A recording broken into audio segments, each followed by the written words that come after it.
Christine, sing for me, Christine. Sing for me. Ignorant boy, sharing in my triumph. How dare you touch my angel of music. Christine! Hi, everybody, I'm Joe. And I'm Mary. And we're Book Buds. And Mary's got a hefty book review for you today. Mm-hmm. 9 whole books. Yes. Phantom of the Opera. All of them. So I think this started with you listening to the soundtrack, right? Yeah. From the play? I love the show. And I used to listen to the soundtrack all the time. And I just kind of like reawoken that part of me again. Yeah. I was like playing it and I'm like, I need to read some Phantom. I love that music. I didn't even realize it was a book before it was playing. So I was like, let me look. Right. You did your research and then you got hooked. And you... Wow. It was an interesting journey, guys. For the review. Yeah. I mean, so the very first thing I did was like I Googled, have there been Phantom of the Opera like books that people have done spin-off kind of like rewrites of it, you know? And yes, right away, got a list. I screenshotted it and I was like, okay, I'm going to put these on my list. I'm going to just go through them. But then I had to find out, was there an actual book? So the original book was written in 1910. Guys, you know I don't like classics, but I was like, if I'm going to read all these Phantom of the Opera books, I should read the original, right? Yes. So it was by Gaston Leroux, and I tried to read it. But of my 9 books, this was one that I DNF'd. Okay. Is this French? He's French, yeah. Was it like translated into English? That I do not know. Interesting. Yeah. Okay. But so when he wrote it kind of as like a historical fiction because there were some reports in opera houses of rumors of ghosts. There was a chandelier incident in one particular opera house. So he was like taking bits and pieces of things that were happening and he put this into the story, but he did it so badly, in my opinion, guys. It sounds great, but it's still disappointing. Yeah. So the way he wrote it, it was as if there was the narrator voice. You didn't know if it was the author voice or whatever, but they were like this investigator that was interviewing people about these incidents and trying to figure out who is the Phantom of the Opera. Is there really this being? And so that whole process of like interviewing people and then like derailing onto like a news blast or something like that was so just boring, really, really boring. You'd get little snippets of the story where you're learning about Eric, the Phantom, who's the deformed child at birth, and he's like then put in a cage in the circus and people throw like fruit at him or whatever. And like you get all those bits of the story that if it was just told differently, I think I would have enjoyed, you know. Love the Broadway show. Yeah. Love it. Miss that it's not on Broadway right now. Would love for it to come back. I know. Classic. But yeah, so that's the initial one. Story, and I did DNF it. Sorry. How disappointing. I mean, it's a really great concept. It is. Really great concept. Yeah, and I tried, but I don't like the DNF. But the remaining 8 books, I did DNF 2 more. 2 more. Wait, one more question. The first one, is it very long? I don't remember feeling like it was long. I don't remember right now if it was long or not. But I just couldn't keep going because I was like really reading stuff that made no sense at all about news blasts that I was just like, really? Okay. Yeah, I couldn't do it. I tried. So you'll say that that's the worst? Was that the worst one? The first one? No. No, okay. All right, well that makes me feel a little better. Poor guy. I think there's 2 that are worse than it. Okay. Or maybe 3. I'm not sure. There's some pretty bad ones. Okay.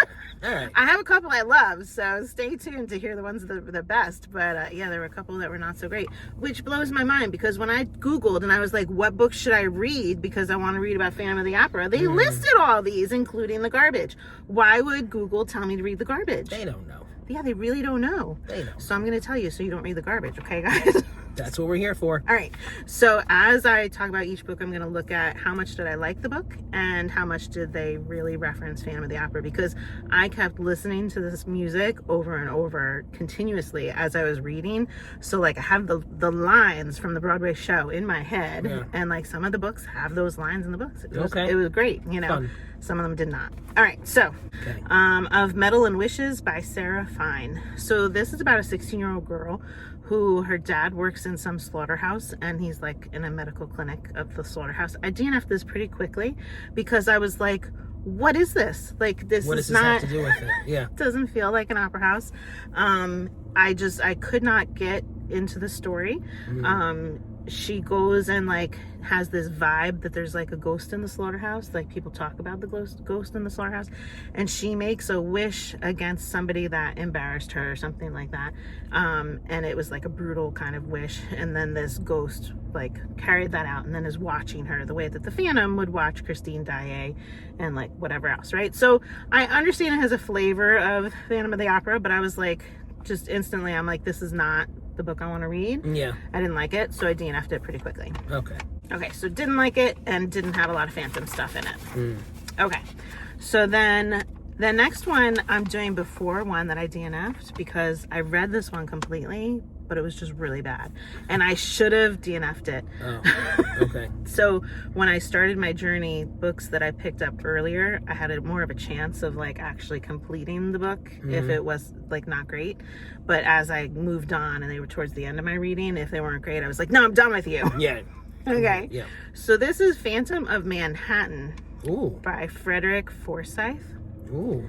You're excited about him being in Manhattan. Yeah. This was so bad. Oh.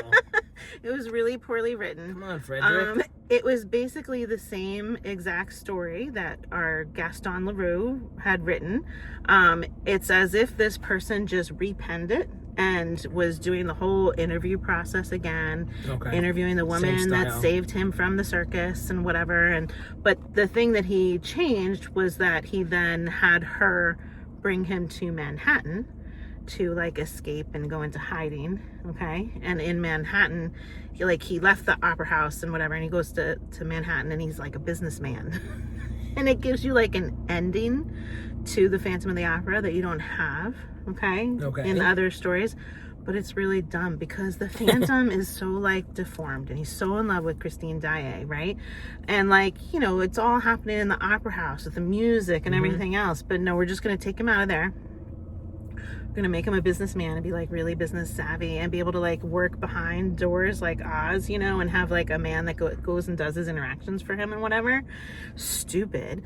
And then you come to find out, spoiler right here, so stupid. You come to find out that Christine Daae has a baby, and it's his baby, even though she went off and married Raoul from like, the regular story.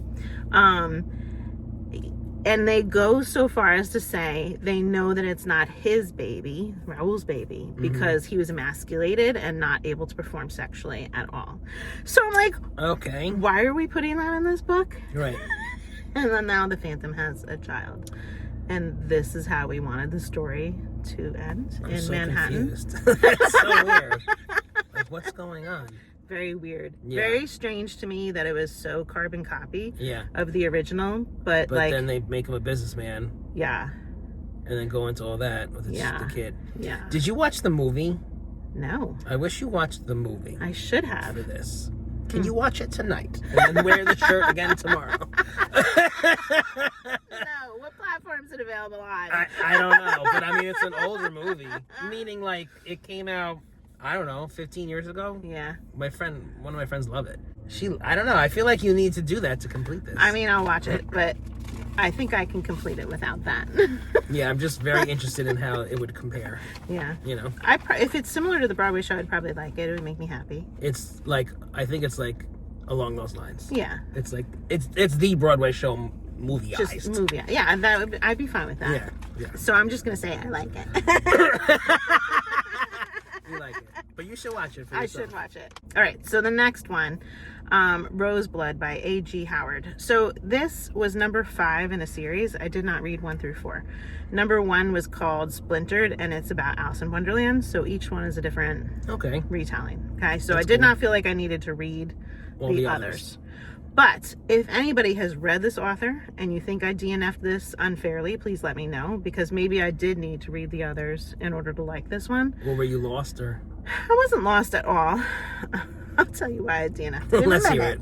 it. Okay, so there's this girl named Rune, and she is being moved to a boarding school that's got like an opera house in it by her aunt. I think her parents are both dead or something, and she has to go to this school because her music is like unruly and she needs to get it under control.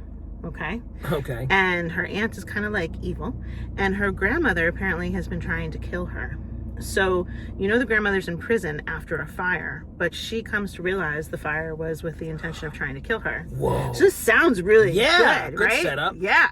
And then as she gets to school, she's kind of remembering, like, I think I almost drowned also. Grandma was trying to make me drown. So, like, wow. Okay. Yeah. This is really messed up. So she goes to the school and she is reading the story of the Phantom of the Opera before going, and she knows about some of these terrible things, and she's like, that better not be this school. I'm like, I don't want this school to have these problems. Gets there, finds out that they found a skeleton in the basement of the school, and like, oh my god, this is the school, this is gonna be problems. Okay, this is gonna be problems. Yes. Yeah, big problems. So when she arrives, still sounds great. She sees this boy in the garden. Nobody else seems to see him or notice him. He's looking at her, and you're like, oh my god, that's the Phantom, right? Okay. So she sees him a couple different times. People don't see him. She has this insane urge to sing. It builds in her body in a way that it then, like, she's trying to keep it in. If other people are like auditioning or something like that, and she feels the song, and she then will like burst down, just sing, like knock somebody over to sing it, because she can't keep it inside. Like, it literally is coming out. Okay, you're losing me. Oh, I thought that part was still interesting. All right. A little, I don't know, corny? Because it is a little corny. But, like, she really can't control this music in her body. She can't stop it. And she sees music in colors. So she has some weird relationship with music. The part that lost me, okay? So, did I like this book? I did. Until I found out this boy, his name is Thorn. And he is the son of the Phantom. And I was just like, all right, I'm done. I don't know. Like, I think I met the Phantom. I saw him, like, on some pages, and I was just like, well, I don't like you. Like, something about it just made me go, dumb. Like, if this is going to be a Phantom reimagining, I don't want her to be with the son. The son. Like, this really is just dumb. Maybe it's the son from the other movie where it wasn't the guy, because he was his child.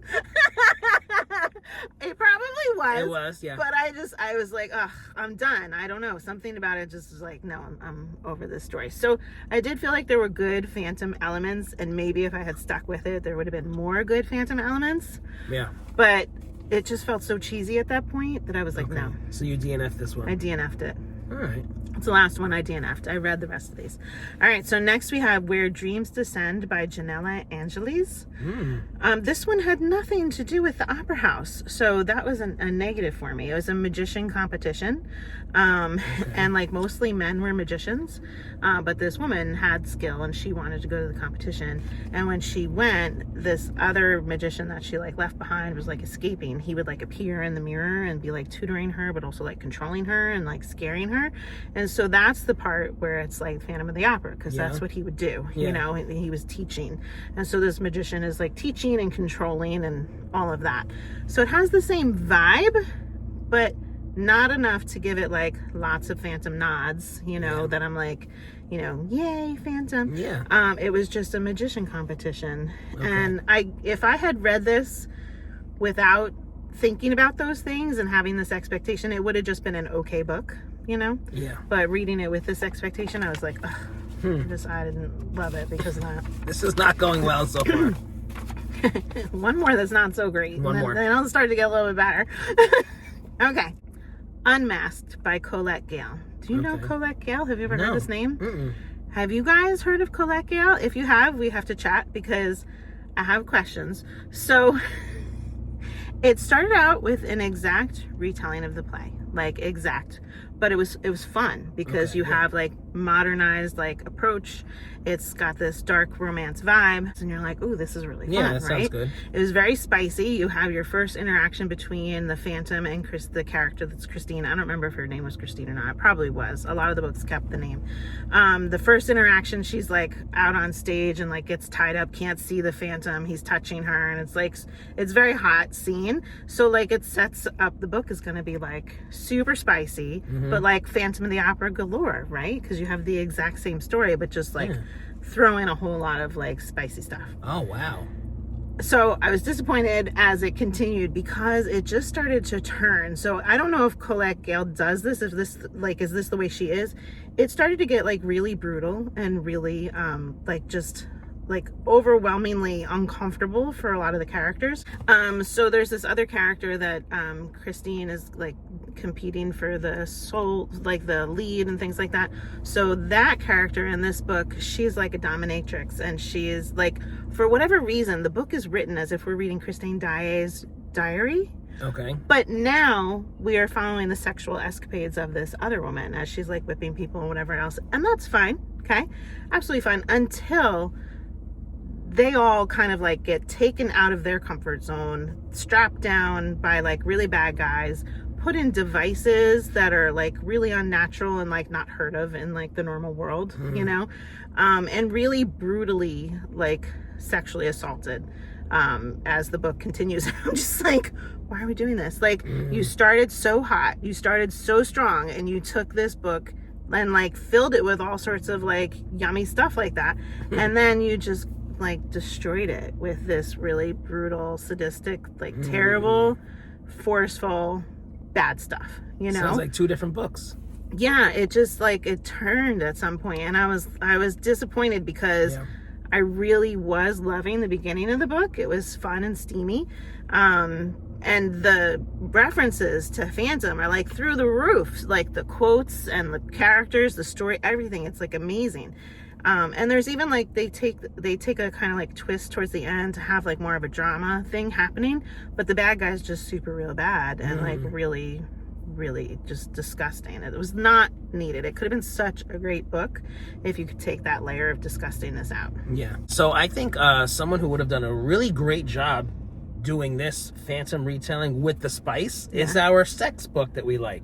The Blood Orange, when she retold like those Dracula. a lot. Yes. I like those a lot. I'm sure they would do a fun She Phantom would do one. great. Absolutely. I wish they had that for There's you. a number of authors that I love that I think should like totally do it as well, and like would be amazing. But yeah, this one fell short. Because it's such a good concept and has such potential. Yeah. Everybody so keeps screwing it up. What's happening? if they take the beginning of this book and then rewrite it from there, it'd be good. All right, next we have Phantom, just plain old Phantom, by Greer Rivers. So this was quite explicit right away. It was fun. So if you want dark fantasy, this is the one that you should read rather than Unmasked. But I know you're gonna be like, I want to read Unmasked. I want to see what Mary's talking about. But the better one is Phantom. So this one is like a mob story. You have two different mobs that are like fighting against each other, and one of the families disfigures this guy from the other family. Okay. So he's now your Phantom mobster, and he operates a lot of like underground. He wears a mask, and he has his lackeys that also wear masks, and it looks like he's out and about when his lackeys are out and about instead, you know. But he does a lot of lurking in the basement and whatever in the opera house. I think his name was Eric too. I can't remember. It might not have been, but like if you just felt like you had the character properly assigned, you know. The Christine character, she was singing, and he was like watching her from the back of the room and whatnot. So it was all Phantom stuff. very Phantom, but done as like a mobster kind of thing. That's very different. Which was fun. Like it took something original and put it into it, you know, and it worked. Very different. Okay, so I laughed in this one because towards the beginning she's having like a panic attack, and she's like not in her right mind, and so whenever she interacts with him, it's like in this altered state, because when you're meeting the Phantom, you don't really meet him face to face, like for real, right? So her initial interactions with him, she's in this panic attack, she's like all out of her mind, and he says to her, "Sing for me, angel," just like is like the Phantom would say, right? Sing for me, angel. Sing. And I'm like laughing because I'm like, okay, she's having a panic attack and you're saying sing for me, but okay, like he's trying to like pull her out, put her mind on her music instead. I like it. Pages later, she's like in a drug induced like out of her mind thing accidentally, and she's touching herself, and he comes in and he takes over and he's touching her, and she's moaning, lots and lots of moaning, and he's again saying sing for me, angel. Of course. Yes. And I'm like, dude, of course he would. Why didn't we just save it for that scene? Yeah. Instead of for the panic attack scene. Right. I just thought that was funny. very funny. I like it. But it was a good one. So overall, decent dark romance. Not the best of all the reads. I have two better ones that were super fun that are coming. Oh, okay. But as far as like how much Phantom stuff they put in it, it was a very good amount. Liked it a lot. Yeah, I was happy with it. Yeah. If I didn't find anything else, I would have been like satisfied with that. but Yeah. these last two, I enjoyed them. They were really very creative and fun. Okay. Okay, so my number 2 is called Phantom Heart by Kelly Creagh. This was pretty good. It was a more youthful romance vibe, so not dark romance. Cool story. So there's this haunted house that this family moves into. They don't realize that there's a graveyard like buried in the back of the property where the whole family died on the same day, and they're all buried in this grave in the back of the property. Okay. And this happened like in the 1800s. So they move in, and the little sister starts saying that she's seeing a creepy man in the closet. Okay. Nobody else sees the creepy man. And then after a little bit, the older sister starts to see someone, and she's like, I wonder if this is who my sister was seeing. I wonder if this was real. And like, there's something about like your mind has to be open to flexibly, like have the flexibility for that magical component for her to be able to see him, because he's been in the room with her before, but she didn't see him initially. Okay. But like something happened that made her more open, and she's now seeing him. There's kind of like this dimensional piece that happens where like he still exists in the 1800 house and they exist in the current day house. And if she can't see him and she's sitting at the piano and she's thinking about playing, he in this other dimension can put his hands on her fingers and make her press the keys. Oh. Okay. So that was kind of cool. That is cool. So now in the Phantom of the Opera story, you typically have the Phantom, and then you have this other love interest that competes, right? And she ends up like dating them, and the Phantom gets mad, right? And that story is retold a lot in a lot of these stories.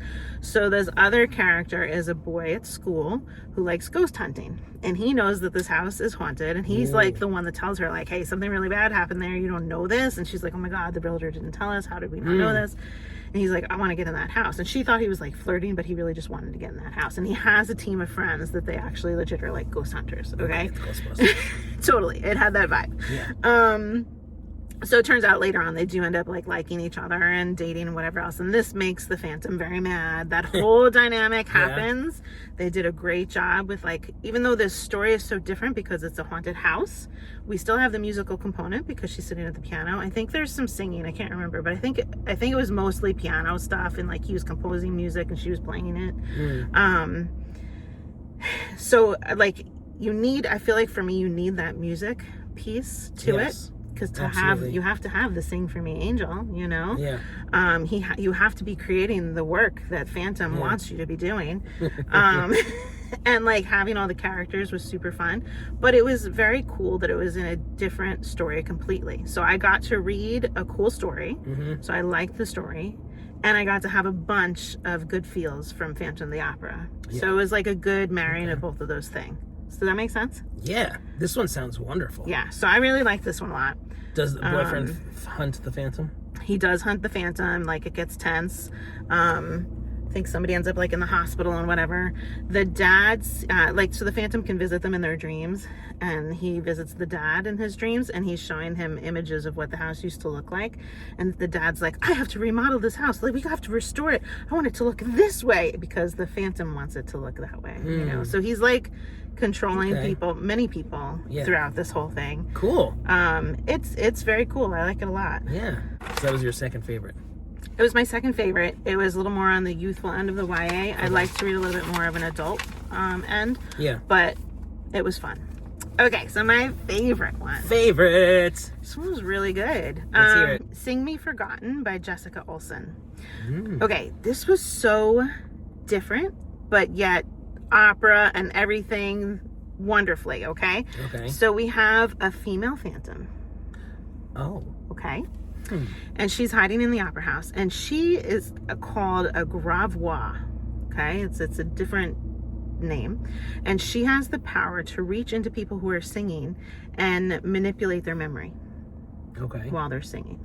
So she's in the opera house hiding up in the rafters, and they do their performance, and they're not very good at performing. And there's like this main guy that runs the opera house. He's like her keeper. Okay. And he wants her, whenever they do poorly, to modify the memory of the audience so people leave and give good reviews. That's funny. Okay. So there's a point in the performance where the cast invites the audience to sing with them. So as the audience is singing, once they're singing, they are now vulnerable to her. They don't know that she's there, and she can go in and just pluck out the negative, like, oh, that man didn't hit the note or whatever. She can pluck it out of everybody's mind so that they leave without those memories. Okay. Got it. So this is very dangerous, being a granois or whatever it's called. they have this other magical being in their community that I guess it's kind of like witches, you know, they're called Fenois, and they are around, but people don't feel very comfortable with them. I don't know exactly what they seek them out for. It was kind of like left undeveloped, but the Gravois that she is, that they're born with like this disfigured face. So it's very clear that they have this like excessive magical power. They have to be killed right away. So the midwives who deliver the babies, like they'll scream, the mothers see them, the mothers are like, get them away from me. And they have to be drowned like in a well or a river or something like that. Oh my gosh. Okay? Grenois have the ability to keep all of their memories for their entire lives. It doesn't fade for them like our memories fade. So she remembers being born. She remembers being taken away and like thrown in the water and like people freaking out. And she remembers being saved by this man that then brought her to the opera house and had hers like secured away and hides her, okay, her keeper. But normal people don't remember these things. So as we get further into the story, you find out that they also have powers. She doesn't know all the powers that they have because she's the only one that she knows. But they also have powers to go in and pull your memory away from you as you're singing, like take away memories, like completely. So if they want to, like, if you want to have more memory storage so that you can remember earlier years, I can steal memory from somebody else and sell it to you. Oh. Okay, so that you can build up how much memory you're able to hold on to. Okay, and be really manipulative about things like that. So there's like lots of cool magical things that she has to learn throughout the story as it's going on. We also have the love interest. We have the janitor who's singing and she's like, he's got such a great voice, but he can't afford to pay anybody to train him, and I think he should be the lead. So he's like the Christine Daae character. Okay, so she then is like trying to secretly train him without him seeing her or her face, because it would be understood what she is, you know. They do have a masquerade scene where she's like, oh my god, I can go out because I can wear a mask for the masquerade, right? Things do not go well at the masquerade. But it was a very, very good story. I don't want to tell you all the twists and turns that happen in case you guys want to read my number one choice of this book. But there are other characters that end up being revealed that have these powers. So you learn more about the things that they can do. And it just takes the story to another cool place with it. Also, so you know when like you can steal these memories and give them to other people. So people that don't have a lot of money will sell their memory elixir as well. Because they're poor, they need food or whatever, they will sell their memory elixir and just be stripped of all their memories, and then they won't remember their own identity, they won't remember their kids, and like everything will just be forgotten. So that's the title, Sing Me Forgotten. Okay.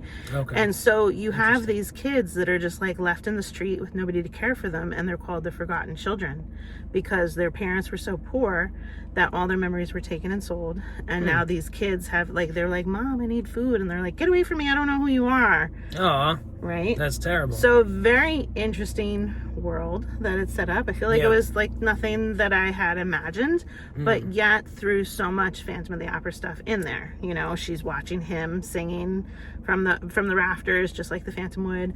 I'm trying to think if we had like a competing love interest.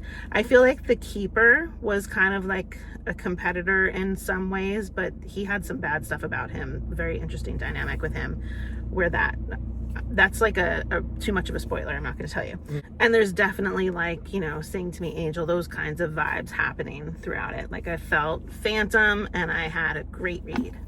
So even though the Phantom was a woman, that changed everything. It still didn't like change it enough where you were just like, this is not Phantom. No, because we were still like doing the whole singing thing in the opera house, doing the tutoring and whatever else, and having the deformed face, you know. It was definitely enough Phantom that it was very fun, but it was so unique. It sounds very unique. Yeah. Wow. Check it out. So how many times have you seen Phantom on Broadway? 3 times. 3? Okay, you beat me. I saw it twice. Okay. Awesome. Yeah. This is a long time ago, but yeah, I love it. Love it, love it. So are any of you guys Phantom of the Opera fans? Do you love it the way that I do? I think I'm like a little bit obsessed. I don't know. Let us know what you think. And will you check any of these books out? If you're enjoying Book Buds, give us a thumbs up. And share us with your friends. And subscribe to our channel. Book Buds! I love my Book Buds. I don't know. What else? Do you want to say anything else to me? We should sing. Should we sing? Do you remember any of the songs? Your face! I could sing them all. Sing! Sing, my angel of darkness! I could sing them all. I could sing them all, but loudly in my car by myself. Yeah. Not on the internet? No. We'll save that for our scene. For our scene, we're gonna sing in our scene. I don't know. Okay. I'm in charge of the scene. You are in charge of the scene. Or we might not do a scene. We might feel that this is enough. No, I want to wear the mask. Okay. Get into a phantom voice. The Phantom of the Opera. I wish I knew the words. Inside my mind. So that's what Christine says. I am the Phantom of the Opera. Right. You want me to sing? No. Okay. But I want you to have that resonance to you, okay? Christine!